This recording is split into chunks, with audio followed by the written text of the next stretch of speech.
GTV में मुजाहिद वेलबरी आपको खुशामदीद करता है। और वो जो कहावत है कि देखने हम भी गए थे, बल्कि अगर मैं ये कहूँ कि सुबह ही से सारी नज़रें स्क्रीनों पर थीं और ये देखने के लिए कि तहरीक इंसाफ के सरबराह इमरान ख़ान को जो अदालत ने तलब किया था, उनको जब अव्वल तो पहले ये सवाल उठा कि क्या इमरान ख़ान आएंगे या नहीं आएंगे, लेकिन बहरहाल हमारे प्रोग्राम में बैरिस्टर सैफ और बाद में रात को भी दीगर लोगों का कहना था कि इमरान ख़ान अदालत में आएंगे।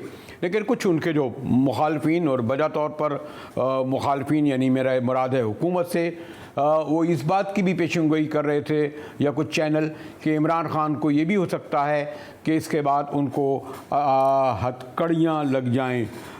लेकिन ये देखने में आया कि अदालत में इमरान ख़ान साहब अपने वकील बाबर रहमान के साथ पेश हुए। ग़ालिबन मिनटों में वो कार्रवाई ख़त्म हुई और उनकी 1 सितंबर तक जो है ज़मानत मंजूर हो गई और कहा गया कि उन्हें गिरफ़्तार नहीं किया जाए। इमरान ख़ान साहब जब अदालत से निकले, आप देख रहे होंगे कि उनके इर्द गिर्द एक हजूम था और हमारी सहाफ़ी बिरादरी ने, बल्कि हमारे एक नुमाइंदा हैदर शिराजी तवातुर से उनसे सवाल करते रहे, लेकिन कहीं हंस के या कहीं कुछ कहा। लेकिन ज़रा देखिए कि ये जो पूरा अदालत जो था, ऐसा लग रहा था कि सारी नज़रें सारी दीवारों, सड़कों, गलियों और ऊपर छतों से सिर्फ इमरान ख़ान की तरफ ही थीं। और ख़ान साहब कुछ कह रहे थे, कुछ सवालों के कुछ ना जवाब दे रहे थे। देखिए किसके हुक्म पे मुकदमे हो रहे हैं सर, किसके हुक्म पे गिरफ्तारी हो रही है? हम सब गिरफ्तारी के पीछे न्यूट्रल हैं या मौजूदा हुकूमत? असल मरकजी किरदार कौन है? खान साहब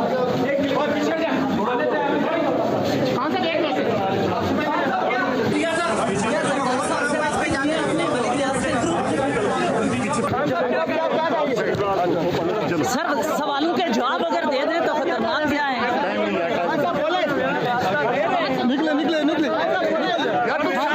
खान साहब अगर जवाब दे दें तो अच्छा होगा। जी हाँ, मैं खाना खाता। यकीनन इमरान ख़ान साहब जो इस वक्त अपनी शोहरत के उरूज पर हैं, उनका एक जुमला जो है ख़बर मुल्क की सुर्खियाँ, ये शायद सुर्खियाँ ही नहीं बनाता बल्कि सारी दुनिया में वो ख़बर बनती, लेकिन अपने वकला के मशवरे से और ग़ालिबन अपने मुशीरों वज़ीरों के कहने से उन्होंने कोई वाज़े किसी सवाल का जवाब नहीं दिया। उनसे कहा गया कि जनाब आप खामोश हैं, या कह दिया गया था कि खामोश रहें। कहीं उनकी ये दवा ज़रूर आई कि मैं ज़्यादा ख़तरनाक साबित होऊंगा। ग़ालिबन ये कहा जा रहा था कि कहीं आपको गिरफ़्तार तो नहीं कर लिया जाएगा। लेकिन बहरहाल इमरान ख़ान साहब ने अदालत के में जब बाहर आ रहे थे और सहाफ़ियों के ताबड़तोड़ सवाल के जवाब नहीं दिया, तहम अब एक आपको इल्म है कि मीडिया अपना रास्ता ख़ुद तलाश करता है। कल हरीपुर में उनका खिताब था जो नहीं दिखाया गया, बाद में रिकॉर्डेड चलाया गया। और आज भी हमने पैमरा के उसूलों और क़वानीन को पेश नज़र रखते हुए रिकॉर्डेड तकरीर जो उन्होंने अदालत के सामने की और जो बाद में मैं देख रहा था मेन स्ट्रीम चैनलों पे भी चली, उस तकरीर की एक झलक हम आपको दिखाते हैं कि खान साहब क्या कह रहे थे। मैं ये कहूँ कि मैं लीगल एक्शन लूँगा जो पुलिस वाले जिम्मेदार थे, IG और DIG, और दूसरी कि मैजिस्ट्रेट जिसने तशद्दुद होते हुए उसको वापस भेज दिया पुलिस के पास। अब इसके ऊपर अगर लीगल एक्शन मैं कह रहा हूँ लूँगा और उसके ऊपर मेरे ऊपर दहशतगर्दी का केस लग जाता है, आप खुद सोच रहे हैं कि दुनिया में ये कितना बड़ा मजाक उड़ा है कि यहाँ कोई कानून है ही नहीं, जो मर्जी जिसके ऊपर कर दो। खौफजदा हुए तहरीक इंसाफ की ताकत से वो फैलती जा रही है, बाई इलेक्शन जीते जा रहे हैं। ये टेक्निकल नॉकआउट करने के लिए, अपनी ज़ात को बचाने के लिए ये मुल्क का मजाक उड़ रहा है।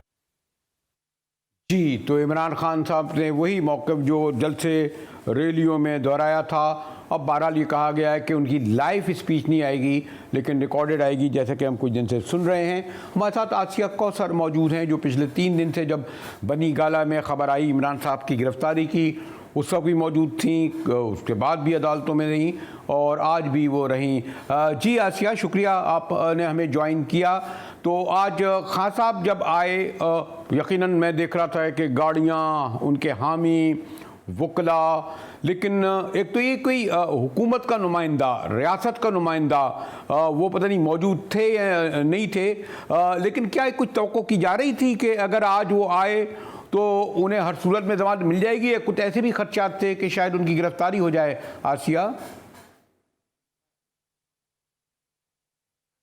जी बिल्कुल, ये अफवाहें तो थी कि शायद इमरान खान आज जब इंसदाद दहशतगर्दी की अदालत में पेश होंगे तो शायद उन्हें जो है वो उनकी गिरफ्तारी हो जाए और शायद उन्हें हथकड़ियाँ लगाई जाएँ, इस तरह की अफवाहें तो थी। लेकिन जब खान साहब खुद अदालत में आए, उससे कबल पाकिस्तान तहरीक इंसाफ के रहनुमा भी जो हैं वो बड़ी तादाद में इंसदाद दहशतगर्दी की अदालत में पहुँच गए थे, जिनमें फवाद चौधरी, असद उमर, परवेज़ खटक, फैसल जावेद और मुराद सईद समेत दीगर पाकिस्तान तहरीक इंसाफ के जो रहनुमा थे वो खान साहब के पहुँचने से पहले ही इंसदाद दहशतगर्दी की अदालत में पहुंच चुके थे। और उसके बाद जब खान साहब आए तो उनके साथ भी बड़ी तादाद कारकुनान की भी हमें नजर आई। जबकि इस हवाले से अगर हम बात करें तो अली अमान की जानिब से ये इंस्ट्रक्शंस भी दी जाती रही, बार बार कॉल पे वो किसी से कह रहे थे कि कारकुनान को रोकें, और सिर्फ खान साहब जो है वो बनी गाला से जब इंसदाद दहशतगर्दी की अदालत की जानिब निकले तो उस दौरान की गुफ्तगू उनकी हमने किसी से फ़ोन पर बात करते हुए सुना था कि कारकुनान को रोका जाए और सिर्फ खान साहब जो हैं आ रहे हैं और उन्हें आराम से अंदर आने दिया जाए, कारकुनान को फिलहाल पीछे रोक दिया जाए। लेकिन उसके बावजूद हमने देखा कि इंसदाद दहशतगर्दी की अदालत के बाहर भी कारकुनान की बड़ी तादाद मौजूद थी। और जब इमरान खान साहब इंसदाद दहशतगर्दी की अदालत में पहुंचे तो वो काफ़ी ज़्यादा कॉन्फिडेंट हमें लग रहे थे। उनको देख के ये लग नहीं रहा था कि उन्हें बिल्कुल किसी किस्म की गिरफ्तारी का कोई ख़तरा है। और वैसे ही जैसे हमेशा खान साहब कॉन्फिडेंट होते हैं, वैसे ही कॉन्फिडेंटली खान साहब जो हैं वो इंसदाद दहशतगर्दी की अदालत में आए और फिर अदालत के अंदर पेश भी हुए। वकला ने दलाइल भी दिए। अगर हम बात करें बाबर अवान के तो उन्होंने जो है, चूँकि इमरान खान साहब के वकील थे वो, तो उन्होंने दलाइल भी दिए। और उन्होंने जो दलाइल दिए उनके कुछ पॉइंट्स मैं आपसे शेयर करना चाहूँगी कि उन्होंने अदालत में ये भी कहा कि जिन लोगों के ख़िलाफ़ और जिन इदारों के ख़िलाफ़ तौहीन अमेज़ अल्फाज जो है वो इस्तेमाल करने का इल्ज़ाम आयद करके जो है ये दहशतगर्दी का मुकदमा आयद जो है वो दर्ज किया गया है, उनमें से कोई भी इस केस में मुद्दई नहीं है। आसिया वो तो ठीक है, लेकिन आसिया क्या, जो ये आसिया बीबी में ये कहा गया था कि आसिया आज यानी जो गालिबन क्या ज़रूरी था कि कोई रियासत का, हुकूमत का, यानी जो जब उनकी ज़मानत जो है मंजूर की गई और बाबर अवान जब दलाइल दे रहे थे उसे किसी ने चैलेंज नहीं किया, हुकूमत की जानिब से या रियासत की जानिब से या वकील ने, क्या उनके नुमाइंदे वैसे मौजूद थे? यानी क्या हिकमत अमली थी उनकी? उन्होंने क्यों चैलेंज नहीं किया कि इनकी ज़मानत उनको मंजूर नहीं की जाए जबकि उन्होंने तौहीन की है? खामोशी रही। इसको आप किस तरह देखती हैं आसिया? ये बिल्कुल मुकम्मल तौर पर खामोशी रही है। इससे कबल जब एफआईआर दर्ज की गई थी तो तब भी ये कहा जा रहा था कि इमरान खान साहब को गिरफ्तार किया जाएगा। तो हमारे सोर्सेज बार बार यही कह रहे थे कि खान साहब की गिरफ्तारी की कोई जो है वो प्लानिंग नहीं की जा रही है, सिर्फ एक प्रेशर जो है वो बिल्डअप किया जा रहा है उन पर मुकदमा दर्ज करके। और हालात भी वैसे ही नज़र आ रहे हैं क्योंकि आज बाकी हुकूमत की नुमाइंदों को तो छोड़े आप, वो तो पेश नहीं हुए और ना ही किसी ने चैलेंज किया। इवन पुलिस प्रोसिक्यूटर भी अदालत में मौजूद नहीं था। इस पर भी अदालत ने इस्तफसार किया कि पुलिस प्रोसिक्यूटर वहाँ पर क्यों मौजूद नहीं है, क्योंकि ये मुकदमा जो दर्ज किया गया था इसमें पुलिस अफसरान के हवाले से भी कहा गया था कि पुलिस अफसरान को जो है वो धमकियां दी गई हैं, आईजी को धमकी दी गई है। तो पुलिस की जानिब से यकीनी तौर पर पुलिस प्रोसिक्यूटर को एटलीस्ट जो है वो कमरा अदालत में मौजूद होना चाहिए था और इस केस को डिफेंड करना चाहिए था उनको कि जो मुकदमा उन्होंने दर्ज किया है आया वो सही है और किस तरह से सही है। लेकिन पुलिस प्रोसिक्यूटर भी वहाँ पर मौजूद नहीं था। अब अदालत ने जो है वो पुलिस प्रोसिक्यूटर को भी नोटिस जारी किया और आइंदा समाअत पर उन्होंने पुलिस प्रोसिक्यूटर को तलब किया है कि वो आए और आके जो है वो इस हवाले से दलाइल दें। ये अदालत की जानिब से कहा गया है। बाबर अवान साहब ने जो है वो सिर्फ बाबर अवान साहब की तरफ से जो है वो दलाइल दिए गए, यानी कि आप कह सकते हैं कि चेयरमैन पाकिस्तान तहरीक इंसाफ के जो वकील थे बाबर अवान, उनकी जानिब से सिर्फ ये दलाइल दिए गए और उन्हीं के दलाइल सुनकर जो है वो अदालत ने इमरान खान साहब की जो है वो 1 सितंबर तक जमानत जो है वो मंजूर कर दी। अगर हम बात करें तो ना पुलिस का नुमाइंदा आसिया आज यानी कोई मीडिया के ज़राए या बाखबर ज़राए, यानी आप तो एक तो कह रही थी कि गालिबन स्टेट की या हुकूमत की एज सच पुलिस की शक्ल में, एफआईए की शक्ल में, उनके वकला की शक्ल में मौजूदगी वहाँ नहीं थी और मुकम्मल तौर पर यानी अदालत जो थी वो डोमिनेट करी तहरीक इंसाफ की। गालिबन फिर वो कचहरी भी गए, उसमें उन्होंने विज़िट किया। तो अब हम ये समझे कि वो जो इमरान खान की गिरफ्तारी के हवाले से जो ख़बरें आ रही थी, अफवाहें आ रही थी कि इस केस में नहीं तो तौहीन अदालत पकड़े जाएंगे, यानी और जो केसेस उन पे हुए हैं, यानी ऐसा लगता है इस्लामाबाद में कि इमरान खान साहब की जो रैलियाँ या जलसे उस सबब या शिकम है जो इन केसों में लेकिन कहा तो ये जा रहा था ना कि जो जिस खास तौर पर सेशन जज को उन्होंने बाकायदा नाम लेकर उनको कहा मैं देख लूँगा, या आईजी को कहा वो तौहीन अदालत है और उस पर, तो ऐसा लगता है कि कोई जल्द बहुत यानी इस हफ्ते या अगले 10-12 दिन में ऐसा नहीं लगता कि इमरान खान साहब को गिरफ्तार किया जाए। ऐसा ही है आसिया? जी बिल्कुल ऐसा ही है, मुझे नहीं लग रहा, और सोर्सेज भी जो है वो इस चीज़ को मुकम्मल तौर पर डिनाई कर रहे हैं कि इमरान खान की जो है वो गिरफ्तारी नहीं हो सकती। उनका ये कहना है कि एक प्रेशर, जैसे कि जिस दिन FIR काटी गई थी उस दिन भी ये कहा गया था पुलिस अफसरान की जानिब से, और हमारे जो सोर्सेज थे वो भी बार बार यही कहते रहे कि गिरफ्तारी नहीं की जाएगी, एक प्रेशर बिल्टअप जो है वो किया जा रहा है, और शायद वही प्रेशर जो है वो यकीनी तौर पर बिल्टअप करने की कोशिश की गई। लेकिन अब जो है वो हमें गेम पलटती हुई नज़र आ रही है, क्योंकि गवर्नमेंट की जानिब से जो प्रेशर इमरान खान पर डाला जा रहा था, अब वो जो है वो इमरान खान की जानिब से गवर्नमेंट की तरफ मुंतकिल हो गया। क्योंकि आज जो है, मैं यहाँ आपको बड़ी इंपॉर्टेंट बात बताऊं कि आज जिस जुडिशल मजिस्ट्रेट ज़ेबा चौधरी के पर जो है वो तौहीन अमेज़ अल्फाज इस्तेमाल करने के हवाले से मुकदमा दर्ज हुआ है, उन्हीं के खिलाफ आज इमरान खान साहब ने के कहने पे ही शायद शहबाज गिल के छोटे भाई ने और साथ ही साथ उनके बेटे ने जो है वो दरख्वास्त दायर की है इस्लामाबाद हाई कोर्ट में। जो फैसला दिया गया था शहबाज गिल की 2 रोज़ा जिस्मानी रिमांड के हवाले से, तो उनका ये कहना है कि 2 रोज़ा जिस्मानी रिमांड जो है वो दायरा इख्तियार से बाहर जाकर दिया गया है। तो अब ज़ेबा चौधरी के खिलाफ भी जो है वो जुडिशल मजिस्ट्रेट ज़ेबा चौधरी साहिबा के खिलाफ भी इस्लामाबाद हाई कोर्ट में जो है वो दरख्वास्त दायर की जा चुकी है।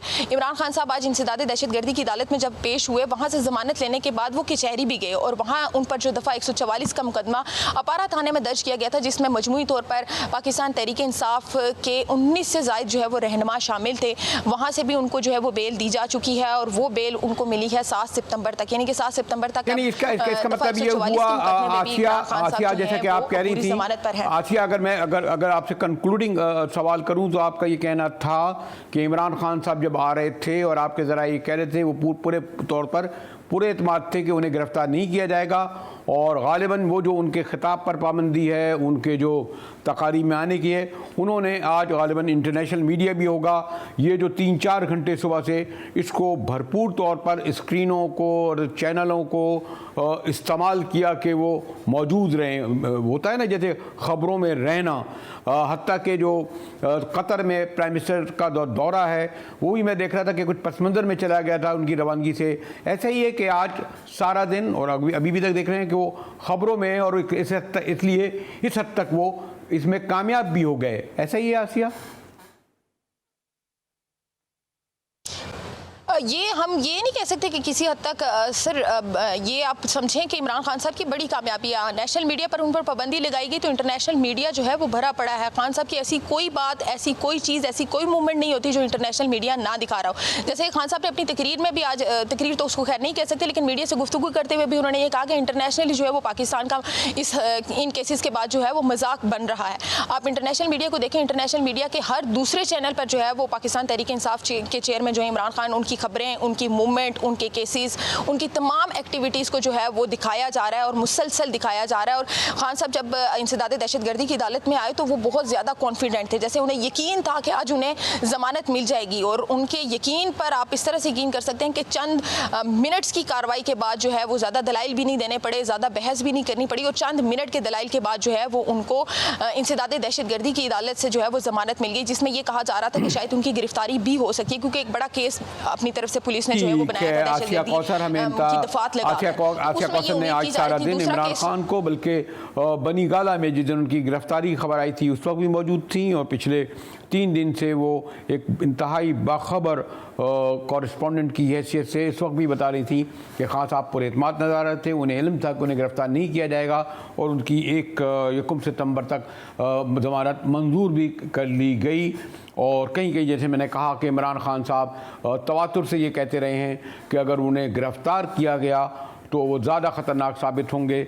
बल्कि आपको इल्म है कि हमारे चौधरी इत्तरार हसन जो बहुत बड़े वकील हैं पाकिस्तान पीपल्स पार्टी के, वो कहा करते थे कि जी एक से कई बार हमारे प्रोग्राम में और दूसरे प्रोग्रामों में कि इमरान खान इख्तियार से उतरने के बाद अगर 6 फीट के हैं तो 7 फीट के हो जाएंगे, और गिरफ़्तार किया जाएगा तो उससे भी ज़्यादा बुलंद हो जाएंगे। हमारे साथ रहिएगा, मिलते हैं एक ब्रेक के बाद।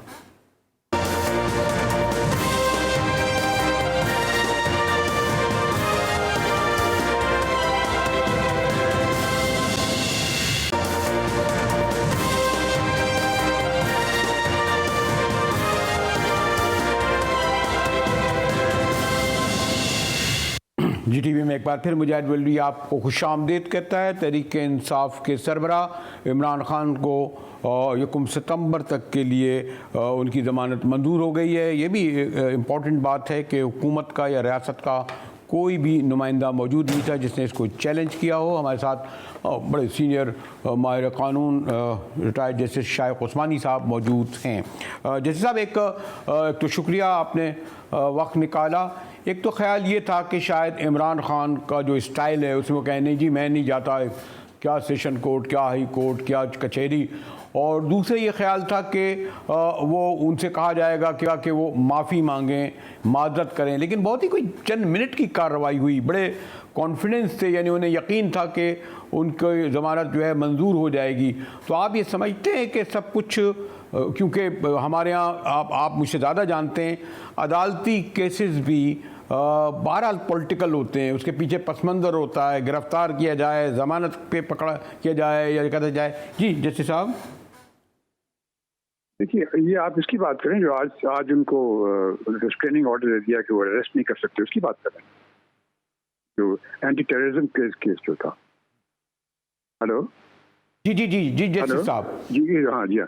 देखिए, ये एंटी टेररिज्म को जो केस उन्होंने फाइल किया था, इसमें तो मेरे ख्याल में बड़ा कमज़ोर केस था, और जो उन्होंने बनाया था और ख़ास इस बेसिस पे बनाया था कि एक जज साहिबा के उनको उन्होंने थ्रेटन किया और वो पुलिस ऑफिसर्स को थ्रेटन किया, तो उससे टेररिज्म का केस बनाना एंटी टेररिज्म लॉज के तहत, वो मेरे ख्याल में उसकी अगर आप शक पढ़ें तो उसमें तो ये चीज़ नहीं आती। तो इस वजह से मेरे ख्याल में जो जज को कोई ख़ास प्रॉब्लम नहीं हुआ कि वो उसने बर्खास्त नहीं किया केस उसका, जिससे वो कहा जाता है कि वो FIR जिसमें ख़त्म हो जाएगी। उन्होंने ये कहा कि जी आप इनको अरेस्ट नहीं करेंगे, केस तो मौजूद है अपनी जगह पर, FIR भी मौजूद है। तो ये उन्होंने एक रेस्ट्रेनिंग ऑर्डर दे दिया, क्योंकि मेरे ख्याल में ये केस जो था बहरहाल ये इसमें वो कोई ख़ास जान नहीं थी। इसके अलावा भी जो मतलब कोई 17-18 मुकदमात हैं, और आप मुझे भी जानते हैं मुझसे ज़्यादा कि सियासी रहनुमाओं पे हमारे यहाँ तो अजीब व गरीब केस बनते रहें, उनको मुकदमे बने या गिरफ्तारियाँ बने, उनकी ना शोहरत में कमी आती है अगर वो अवाम में पॉपुलर हैं, और ना ही हुकूमत उनको कर सकती है। आपके ख्याल में जो इमरान खान पे अब तक जो कुछ है या इससे पहले जो है, कोई भी ऐसा सीरियस मुकदमा है जिस पर तवातुर से ये कहा जा रहा है तोशाखाना केस हो या दूसरा जो है उनका फॉरेन मंडिंग केस हो कि जिसमें इनकी गिरफ्तारी हो सकती है?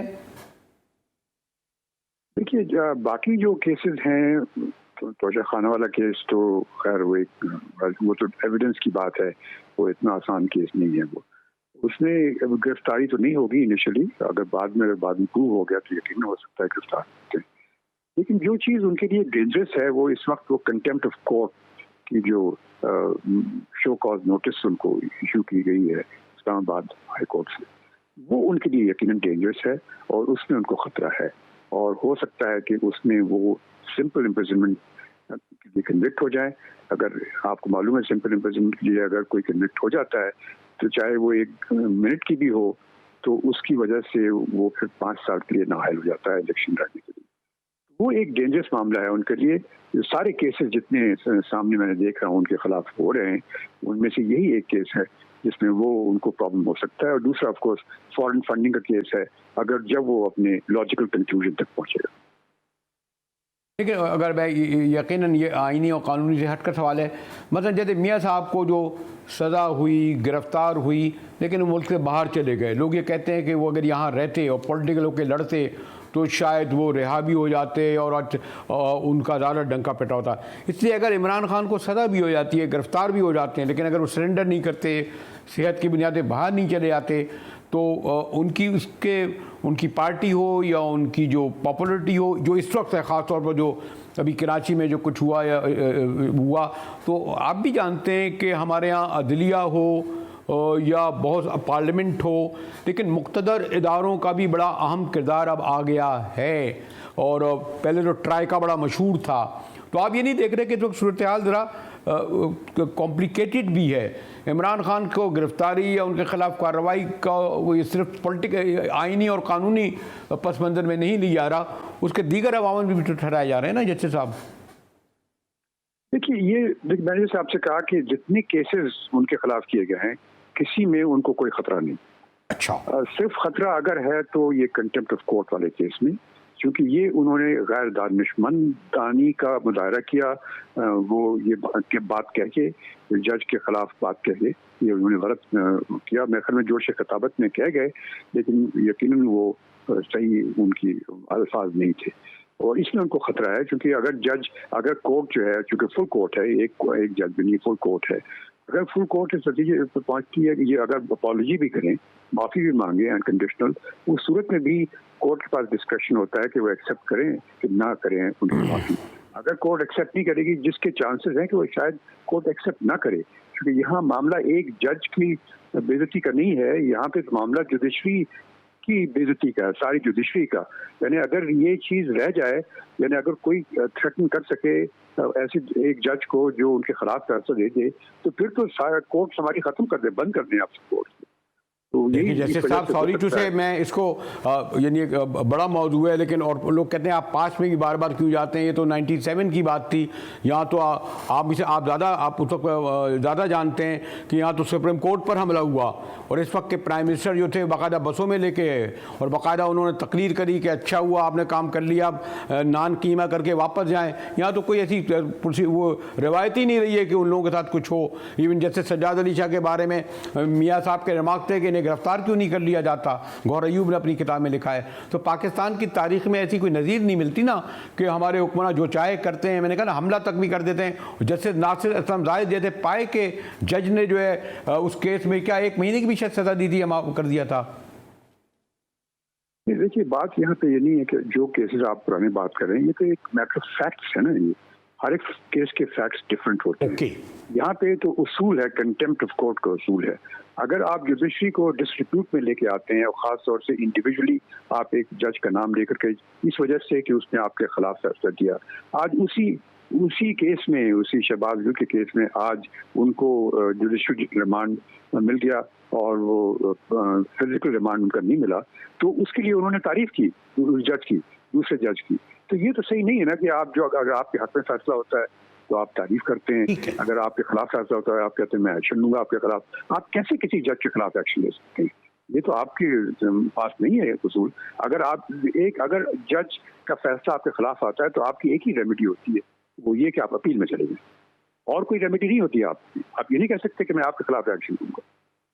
ये चीज़ तो बहरहाल उन्होंने जो की है, इमरान खान साहब तो समझदार आदमी है, मुझे ये मेरे ख्याल में जोश में आकर उन्होंने कह दिया और ये चीज़ उनको मुसीबत डालेगी मेरे ख्याल में।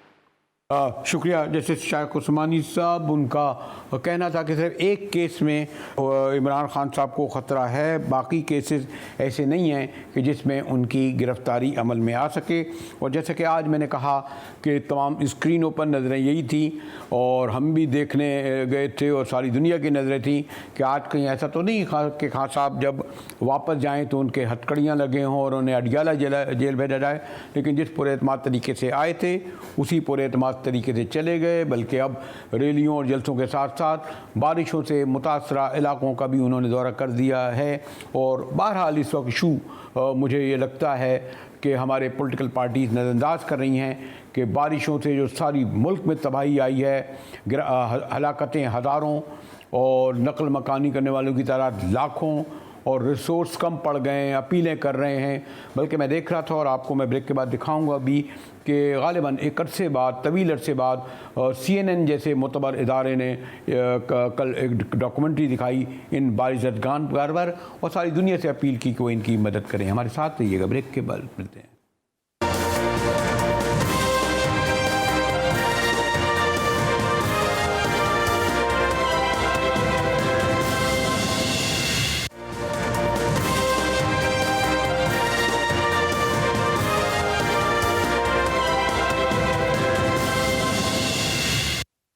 GTV में मुजाहिर वली आपको खुशामदीद कहता है। और इब्तिदा में जो बारिशों का पहला, दूसरा, तीसरा स्पेल आया और उससे बड़ी तबाहियाँ तो हुई, लेकिन चौथा और अब जो पाँचवा स्पेल जिसे कहा रहा है उसने ना सिर्फ सारे मुल्क को दहला दिया है, सारी स्क्रीनें डिस्पाइट उसके कि इस वक्त इमरान खान से एक कन्फ्रंटेशन महाजरा आई है, कैमरे वहाँ जा रहे हैं। लेकिन बहरहाल कल मुल्क दुनिया के मैं कहता हूँ कि सबसे बड़े मीडिया हाउस CNN ने एक पूरी डॉक्यूमेंट्री दिखाई और पीपल्स पार्टी की सीनियर रहनुमा शहरी रहमान से भी गुफ्तगू की। और आप अगर देखें पूरी स्क्रीन पर उन्होंने जो मनाजिर दिखाए उससे आप अंदाज़ा लगा सकते हैं कि ये कितने उन्होंने कहाँ तक उनका कैमरा जो है हेलीकॉप्टर के ज़रिए पहुँचा, उन्हें दिखाया गया। और मुझे इसको देखकर लग रहा था कि शायद ख़ुद मैं स्टूडियो में बैठकर भी जो देख रहा हूँ अपने रिपोर्टरों, अपने नुमाइंदों से ज़्यादा। हमारे साथ हमारे ब्यूरो चीफ कराची के ज़िले हैदर मौजूद हैं। ज़िले, ये जो मैंने देखा कि कल इंटरनेशनल मीडिया ख़ासतौर पर CNN जैसे इदारे ने जो डॉक्यूमेंट दिखाई उससे ये अंदाज़ा लगाया जा सकता है कि अब तवज्जो जाके हुई, क्योंकि हलाकतें हज़ारों, नकल मकाल नहीं करने वाले लाखों, और शायद हमारे मीडिया भी उस तरह नहीं पहुंच सका जिस तरह मैंने कहा CNN उन जगहों पर पहुंच गया। क्या इसके बाद आपको ऐसी उम्मीद लगती है कि जो सिंध की डिज़ास्टर मैनेजमेंट है या फेडरल जो डिज़ास्टर मैनेजमेंट है, जिन्हें पता था कि इतनी बड़ी तैयारी है, तो ऐसा तो लगता है कि उन्होंने कोई तैयारी ही नहीं की। आप देख रहे होंगे कितना बेआसरा लोग जो है आपको कैमरे की आंख दिखा रही होगी ज़िले।